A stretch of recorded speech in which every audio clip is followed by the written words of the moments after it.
So I'm Joanne Rule and I'm part of Coaching York, which is a group of coaches in York, and we do quite a lot of community work.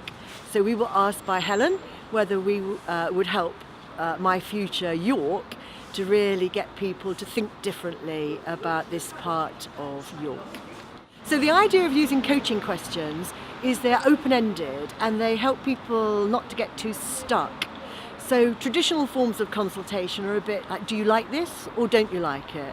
Whereas I think what coaching questions are about are helping people to imagine that an area looks different and then getting them to think about what it feels like, what they can see, what they can hear differently, how they might want to use it differently.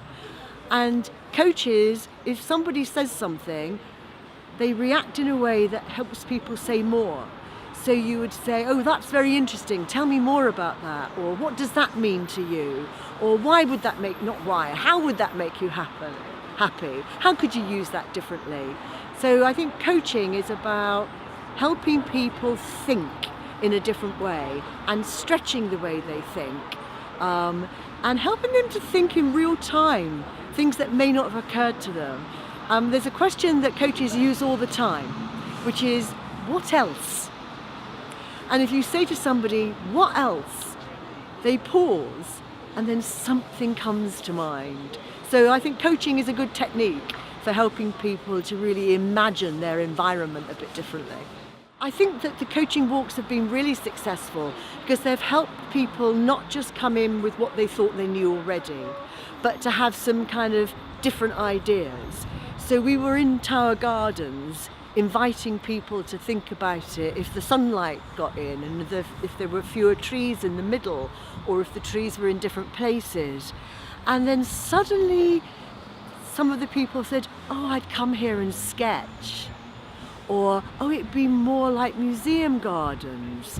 So there's something about using a coaching approach which I think frees people up to say something they wouldn't have said if you were just asking a bog standard consultation question.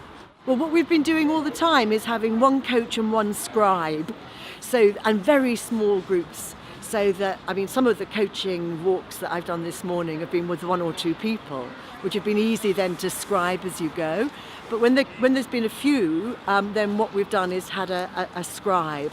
And what they are charged with doing is just writing down what people actually say. So you get that real sense of a phrase that really comes to life. I think one of the things that really kind of stayed with me is when we were looking at the Foss Walk. And so that new part of the Castle Museum that would be opened up to walk alongside of the foss. And something that really made me stop was somebody who started to say, oh, but I'd really want to hang around here and sit down and have a picnic.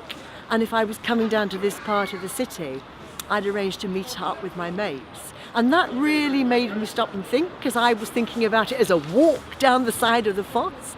And there was somebody who actually said, I want to linger here. And that really changed the way I thought about that area. For me, this whole approach to consultation is about it's helping real people make real parts of a city come to life. It's not about a blob on a map. It's actually about how people connect one area with another. It's such a different way of working. I'm really pleased to have been part of it.